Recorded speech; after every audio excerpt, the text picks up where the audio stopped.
بسم الله الرحمن الرحيم، والصلاة والسلام على أشرف المرسلين سيدنا ونبينا محمد صلى الله عليه وسلم. شباب تاني بكالوريا، النهارده مع مستر عوض الله بإذن الله هناخد أول درس لينا في المنهج بناء الدولة المصرية. هنبدأ مع بعض بالراحة. شرحنا الجزء اللي احنا شرحناه اللي أنا هشرحه النهارده، شرحناه وقلنا ننزله لكم فيديو بحيث إن احنا نركز أكتر بإذن الله تعالى. عايزك أول حاجة تبص معايا كده. السؤال بيقول لي هنا: لماذا استطاعت بعض الدول أن تستمر عبر التاريخ بينما أخفقت دول أخرى؟ يعني إحنا عارفين في دول أقدم دول في العالم زي مصر أو الصين وروما واليونان والهند. الدول ديت لها منذ زمن بعيد وهي مستمرة. ليه الدول دي فضلت مستمرة؟ في دول تانية اختفت وتفككت. فانت هنا لازم تسال نفسك السؤال ده. في 4 اركان للدوله. عندي كم الدوله لها كم ركن؟ 4. الاربع اركان اللي هم مين؟ اول حاجه عندي الحيز الجغرافي اللي هو مساحه الدوله. 2 الشعب.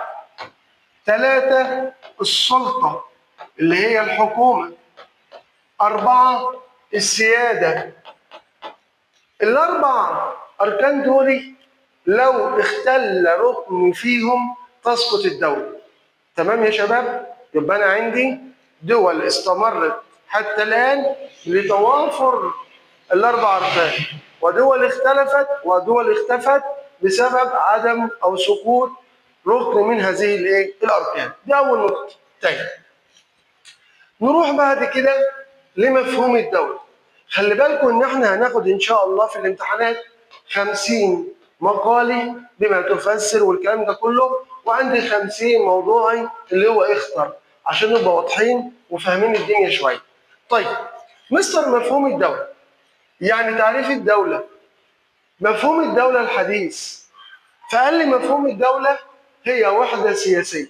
الدوله وحده سياسيه. خلي بالك مش لازم يقول مثلا وحده سياسيه، ممكن يقول لي كيان سياسي منظم.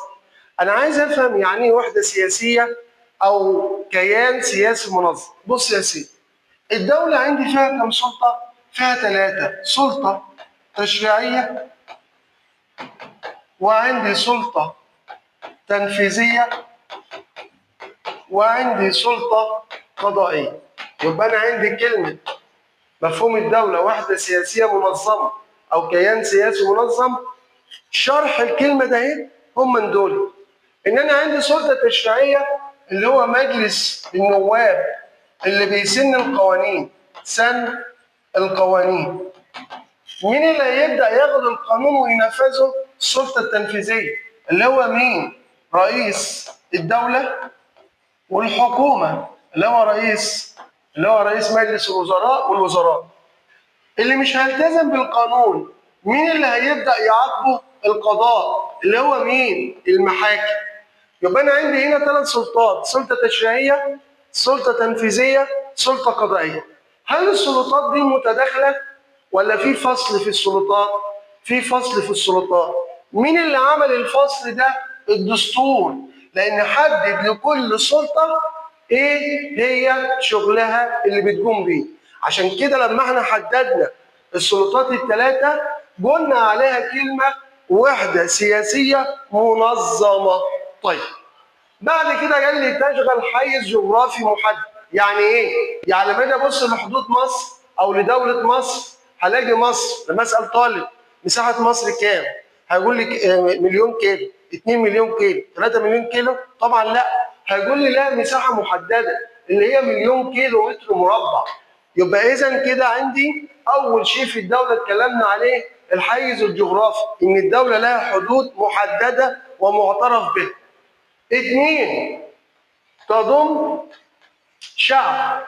شعب ايه؟ قاعد يوم ويمشي يوم؟ لا، شعب مقيم اقامه دائمه. طيب والشعب ده بيخضع لايه؟ لقوانين الدوله، للدستور. طيب رقم 3 مين اللي هيدير الشعب؟ خلي بالك ان لما بدا يزيد السكان كان لازم يكون في حكومه عشان تحدد وتنظم دور السكان. مين اللي هيدير الدوله دي؟ السلطه. السلطه اللي هي مين؟ الحكومه. طب السلطه اللي هي الحكومه هتدير الشعب دي ازاي؟ عن طريق الدستور اللي هو القانون. تمام؟ فتبدا توفر الامن والاستقرار، لان اللي مش هيلتزم بالقانون هيبدا يتعاقب. يبقى احنا كده عملنا اركان الدوله: حيز جغرافي اللي هي الحدود السياسيه بتاعت الدوله، شعب مقيم عليها اقامه دائمه ويخضع لقوانينها. بعد كده عندي سلطه. ايه هي السلطه؟ اللي هي الحكومه اللي مسؤوله عندي عن اداره الدوله. رقم 4: وتمارس سيادتها. يعني ايه اللي بيمارس سيادتها؟ تبدا الحكومه تمارس سيادتها. طب يعني ايه سياده؟ يعني ما فيش حد اعلى من الحكومه داخل الدوله. طب ويعني ايه سياده خارجيه؟ ان مثلا بلد زي مصر هي اللي تبدا تعمل معاهدات، هي اللي تبدا تعمل التقاء ما بين وزير خارجيه مصر ووزير خارجيه دوله ثانيه، مش دوله ثانيه بالنيابه عننا. يبقى ده مفهوم الدوله. طيب، جيب لي هنا بعد كده نص من الدستور المصري. طبعا الدستور عباره عن ايه؟ وثيقه فيها مجموعه من القوانين بتحدد اختصاصات مؤسسات الدوله، وفيها قوانين بتبدا توضح اي عقوبه او اي حاجه انت ممكن ما تلتزمش بيها. الدستور بتاعنا الماده الاولى بسرعه بتقول لك ان جمهوريه مصر العربيه دوله موحده ولا تقبل التجزئه. لان خلي بالك الدوله اذا قسمت خلاص مش هتبقى دوله، هتضعف. يبقى رقم 1 ان الدستور نص ان مصر دوله موحده لا تقبل التجزئه ولا ينزل عن شيء منه. تمام. 2: بدأ يوضح حكم الدوله. حكم جمهوري. يعني ايه جمهوري؟ يعني انا عندي فيه رئيس، تمام، يسود ويحكم، يعني هو سيد الدولة وبيحكمها. وعندي بعد كده في برلمان اللي هو مجلس النواب، وعندي بعد كده في حكومة. تمام؟ ده اسمه النظام الجمهوري: رئيس، برلمان، حكومة. طب نظام الحكم ايه؟ جمهوري ديمقراطي، في تعاون بينهم الثلاثة. بعد كده قال لك ان الدوله بتقوم على اساس المواطنه، كل اللي على ارض مصر من معاهم الجنسيه المصريه فهو مواطن مصري ويخضع للقانون المصري. طب لو مواطن غير مصري وموجود في مصر بيخضع للقانون المصري. بعد كده قال لك ان الشعب المصري شعب عربي، يعني احنا عرب بنعمل على تكامل الدول العربيه ال 22 ووحدتها. وكمان مصر جزء من العالم الاسلامي، وكمان مصر تبع قاره افريقيا، وعندنا سينا موجوده في اسيا ونعتز بامتدادنا داخل اسيا. طب مصر ديت هل لها اسهامات في تقدم العالم؟ ايوه، ومصر لها دور في بناء الحضاره. الدستور هنا بينص على اركان الدوله الاربعه وبيأكد عليه. ليه؟ لاستمرار الدوله، اللي هو الحيز الجغرافي، اللي هو الشعب، اللي هو السلطه اللي هي الحكومه، والسياده. في اي مشكله يا شباب؟ في هنا عندي سؤالين بص عليهم كده. بيقول لي استنتج اركان الدوله، قولوهم معايا. شعب، حيز جغرافي، بعد كده السلطه اللي هي الحكومه، بعد كده السياده. اهميه تضمين الدستور المصري لهذه الاركان: يعمل على الحفاظ على استمرار الدوله وقوتها. طيب، وطبعا نستنتج، قلت ان انا عندي الثلاث سلطات اللي بيديروا الدوله. ادي اركان الدوله، ادي الشعب، ادي الحيز الجغرافي، ادي السلطه، ادي السياده. هنبدا نتكلم هنا. اول حاجه نتكلم عنها الشعب. بصوا معايا بسرعه كده. الراجل كاتب ايه هنا؟ الراجل كاتب هنا التجانس السكاني في مصر. يعني ايه التجانس السكاني؟ يا مستر عوض الله، لما نيجي نبص على الوادي والدلتا، الوادي اللي هو نهر النيل اللي راح للصعيد، اللي بيبدا من اسوان، جنوب اسوان، لعند فين؟ لعند القاهره فوق. والدلتا اللي هو المثلث، ماله؟ ساعد على التواصل ما بين المصريين ويكون في وجود علاقه وطيده.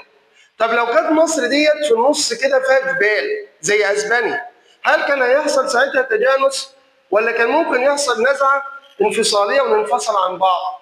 ركز في الكلام ده. طيب، واحد تاني يقول لي طب لو دوله فيها ناس بتتكلم بلغه مختلفه وعددهم قليل.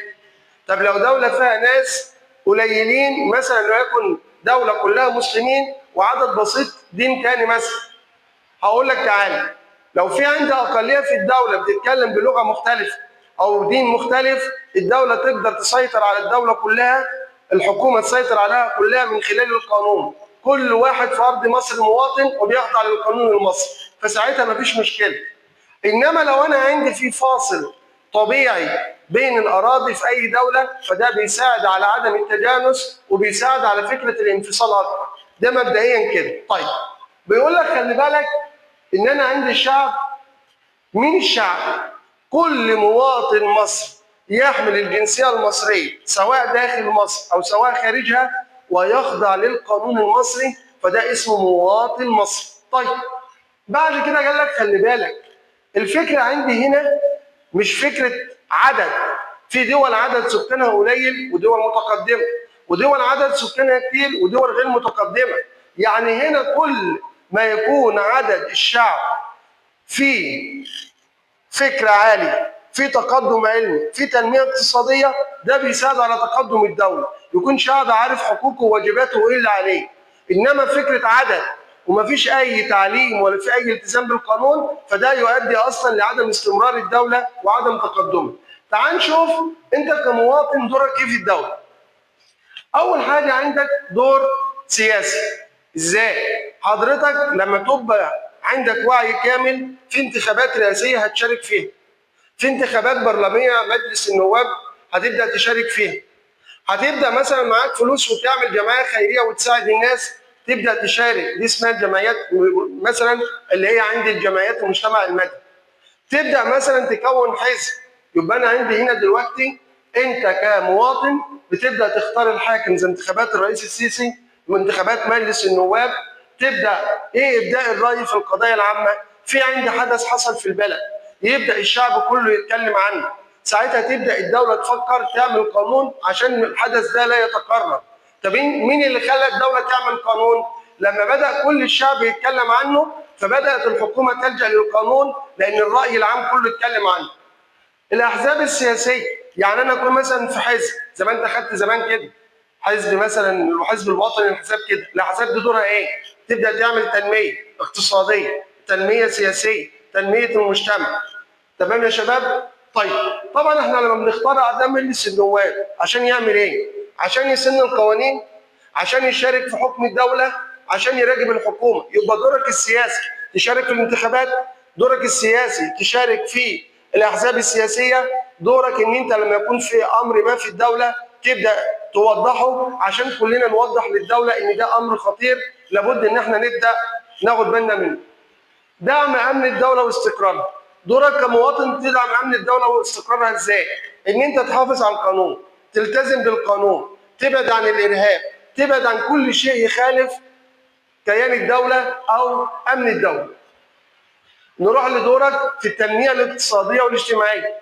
ان انت تبدا تشتغل، تبدا يكون عندك تدفع الضرائب، تبدا ان انت تعمل دعايه للسياحه، تبدا ان انت تكون مجتهد في عملك. دي كله بيعمل عندي على تقدم الدوله اقتصادي واجتماعي كمان.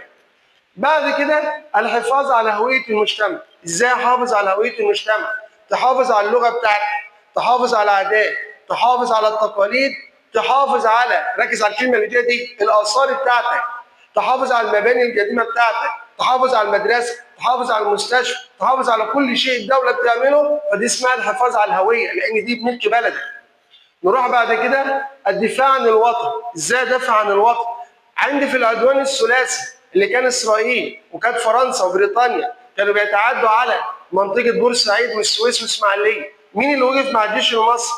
اهالي بورسعيد والاسماعيليه وحاربوا معاه، شاركوا الجيش. ممكن تشارك الجيش او تشاركه معنويا ان انت دايما تكون مؤازر للجيش المصري، ان انت لو في شيء يخل بامن الدوله تبدا تبلغ عنه. يبقى دور المواطن دور سياسي، دور تنموي اقتصادي اجتماعي، الحفاظ عن الهويه، الدفاع عن الوطن. نروح بعد كده، ده جاب لي مثال. دلوقتي لما كانت بريطانيا محتليه مصر في سبتمبر 1882 ويجي الرئيس الامريكي ويلسون قال كل شعب من حقه يقرر مصيره في مؤتمر الصلح في باريس. بدا سعد زغلول يجمع عدد من الناس ويروح للمندوب السامي البريطاني يطلب منه ان احنا عايزين نسافر عشان نطلب استقلال مصر. يبقى هنا الشعب كان ليه دور سياسي، له دور في الحفاظ على الهويه، ليه دور ان احنا عايزين نكون دوله مستقره ودوله ايه؟ مستمره. فاكرين الكلام ده؟ طب ايه تاني؟ ثورة 23 يوليو. طب ايه تاني؟ ثورة يناير. يبقى هنا الدور السياسي والدور التوعوي للشعب ان هو بيحافظ على استمرار الدولة. في ثورة 19 ثورة سياسية اجتماعية، سياسية بتحافظ على الدولة اجتماعية، خرج فيها المتعلم، خرج فيها الفلاح، المسلم، المسيحي، كان شعارها الأرض الدين لله والوطن للجميع. فهنا بتدل خروج المصريين على المساهمة السياسية والحفاظ على الهوية والدفاع عن الأرض. يحفل تاريخ الشعب المصري بعديد من الأمثلة ذكرتهم لك: ثورة 19، الثورة العربية، ثورة يناير، 30 يونيو. حدد من وجهة نظرك دورك كمواطن. دوري نفس الخمسة اللي هو قالهم بإذن الله تعالى. تمام يا شباب؟ نروح بعد كده الحيز الجغرافي. هعمله فيديو لوحده بحيث ان احنا ما نكترش عليه.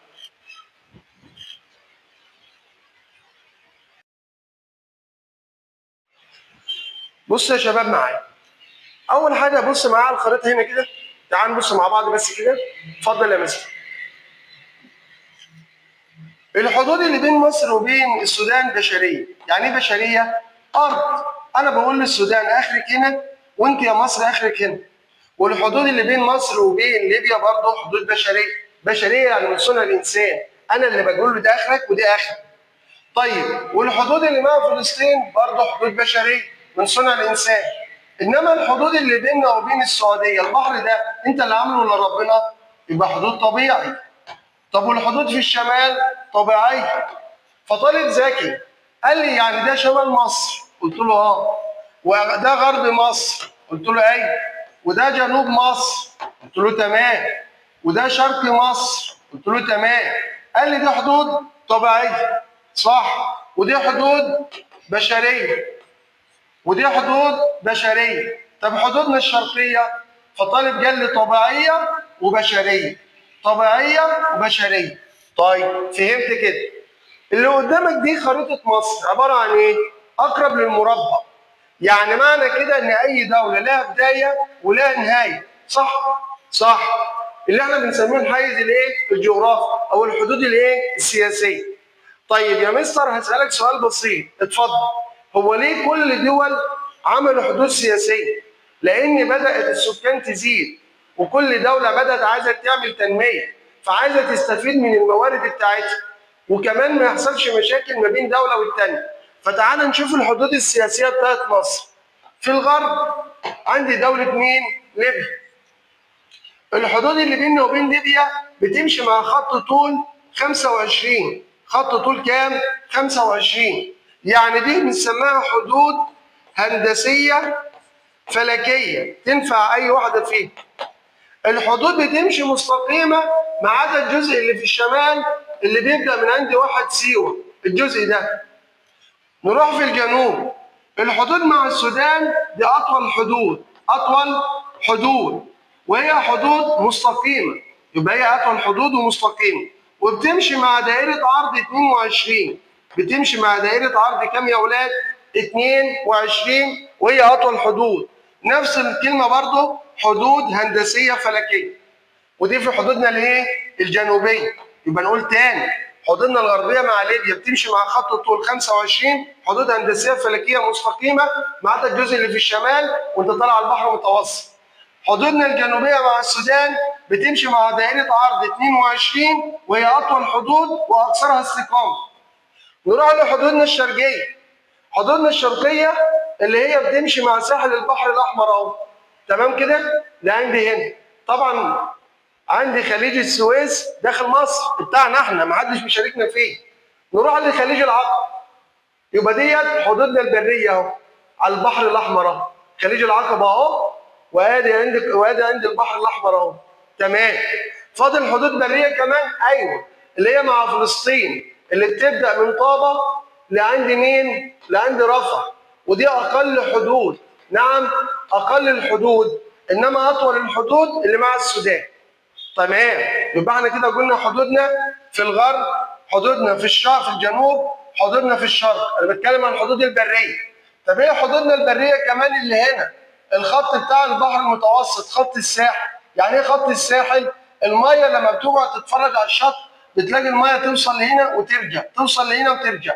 المكان اللي الميه بتقف عنده الحز ده اسمه خط الساحل. طبعا بتبدا من رفح لعند مين؟ السلوم. يبقى انت كده حددت حدود الدوله كارض، كيابس. في الغرب ليبيا، في الجنوب السودان، في الشرق البحر الاحمر، عند فلسطين بتاخد من طابا لرفح، في الشمال على البحر المتوسط مع خط الساحل من رفح لعند السلوم. لما عملنا حدودنا مع ليبيا كانت عام 1925. لما عملنا حدودنا مع السودان عام 1899. لما عملنا حدودنا عند فلسطين عام 1906. وطبعا ده كله كان في عهد الاحتلال الايه؟ البريطاني. طيب نرجع للشرح هنا اللي هو كل اللي انا قلته مكتوب هنا. بص معايا، هو بيديك هنا صوره اهو ان دايما كل دوله بتحافظ على حدودها، والحدود مش يابس، الحدود يابس وميه وجو. يابس وميه وجو.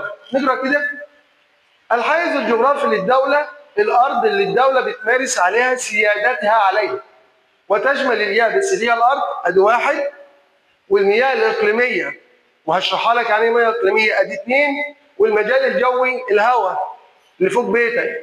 ولا تقوم دوله دون وجود حدود، لازم تكون في حدود ومعترف به. بيبدا يشرح اليابس اللي هي المساحه اللي السكان بيعيشوا عليها. وقلنا الحدود السياسيه اهو نفس ما قلت، مع السودان دائره عرض 22 ودي اتعملت 1899. خط الساحل اللي هو زي ما قلت لك الاخر الجزء اللي الميه بتوصل عنده بترجع على البحر المتوسط. في الشرق خط الساحل بتاع البحر الاحمر وخليج العقبه. وكمان قلت لك حدودنا مع فلسطين من طابا لرفح. بعد كده خط الطول اللي هو في الغرب مع ليبيا 25 ودي اتعملت 1925 اللي هو ده اللي انا شرحته هنا. نروح بعد كده للميه الاقليميه. يعني ايه ميه اقليميه يا مستر؟ ابص يا سيدي شويه، بص. نعم يا مستر عوض الله. انا اليابس بتاعي هنا صح؟ صح. انا ليا اخد هنا جوه الميه 12 ميل. تمام. واللي جبالي الاخر بياخد 12 ميل. تمام. طب واللي في النص دي اسمها مياه دوليه، من حق اي سفينه دوليه تمشي فيها. طيب ونيجي برضه ناخد من البحر المتوسط من الخط الساحلي بتاعه جوه البحر 12 ميل. دي اسمها مياه اقليميه. طب ايه اهميه المياه الاقليميه؟ تستفيد، تعمل منتجعات سياحيه، تبدا تجيب ثروه سمكيه، تبدا تطلع بترول، تطلع غاز طبيعي، تعمل موانئ. تمام. مصر اهتمت تحديدا بالاكثر بحدودنا الشماليه. ان بالك هنا مين؟ السعوديه. ان شاء الله احنا اشقاء مفيش اي مشاكل. انما انت على البحر المتوسط عدد دول كتير. يبقى انت بتاخد 12 ميل، الدوله اللي جبالك بتاخد 12 ميل، الجزء اللي في النص ده بيسميه مياه دوليه. في اي مشكله؟ بس يا شباب كده. نروح بعد كده نفس اللي هو بيقوله اهو. نروح بعد كده للمجال الجوي. يعني ايه المجال الجوي يا مستر؟ افهم. في طياره جايه من ليبيا. تمام. الطياره ديت هتدخل مصر بمزاجها؟ المفروض ساعتها الدفاعات الجويه لمصر تضربها. لا، الاول بتاخد اذن من الدوله وتدخل الدوله. ساعتها دي اسمها السياده. اسمها السياده. الطياره دي دخلت وفيها ركاب وعليها مشكله. ساعتها هنا الحكومه تبدا تتدخل وتتعامل بالقانون. فهمتوا يا اولاد؟ يبقى الحكومه او السلطه ان انا عندي قانون تبدا الحكومه تدير شؤون الدوله به على اي مواطن في الدوله سواء مصري او غير مصري. السياده ان انت حضرتك اللي مسؤول عن الدوله بتاعتك. تدخل مين، تطلع مين، تعمل ايه، علاقات مع الدول محدش ايه يتدخل معاك. يعني لما كانت بريطانيا ايام الخديوي توفيق محتليه مصر، في سلطه فعليه اللي هو مين؟ المندوب السامي البريطاني، والسلطه اللي هي شكليه اللي هو الخديوي توفيق. ساعتها مصر كده بتفقد ايه؟ السياده. طب لما يكون عندي في تاجر مخدرات او جماعه ارهابيه ومسيطره على الدوله، يبقى ساعتها الدوله بتفقد الايه؟ السلطه. ليه؟ لانها مش قادره تفرض القانون على هذا الشخص. صعبه؟ طيب نبص كده، بيجي لنا اسئله اهو نفس القصه. دلل على صحه العباره. انا جاي لك نص الاسئله هتيجي مقالي وممكن اكتر. الدوله ليست مجرد ارض، الفكر مش ارض وناس، بل هي كيان متكامل تمارس فيه الدوله سلطتها. ليه كيان متكامل؟ لان الدوله بتتميز بالدوله 4 اركان، تمام، لازم يكونوا موجودين. بس لا، وكمان عندي في 3 سلطات، لازم ال3 سلطات يكونوا متكاملين مع بعض عشان في النهايه يحموا الدوله، زي ال4 اركان: الشعب، الحيز الجغرافي، السلطه، السياده. اشرح على ما تدل هذه العبارات في ضوء دراستك لمفهوم الدوله واركانها. خدت ال4 اركان، هيجي يسالك: لا يسمح لاي طائره بدخول المجال الجوي لمصر دون تصريح، تبقى دي سلطه ولا السياده؟ يبقى دي عندي السياده، ان انا دلوقتي بقول لك ادخل ولا ما تدخلش. طيب، الدوله مسؤوله عن حمايه قناه السويس ومراقبه السفن، تبقى دي ايه؟ هنا سلطه الحكومه في ان هي تعمل قوانين وان هي تحافظ على السفن العابره من هذه الايه؟ القناه. تحياتي لكم والسلام عليكم ورحمه الله وبركاته. ده اللي احنا شرحناه النهارده بفضل الله تعالى، في رعايه الله.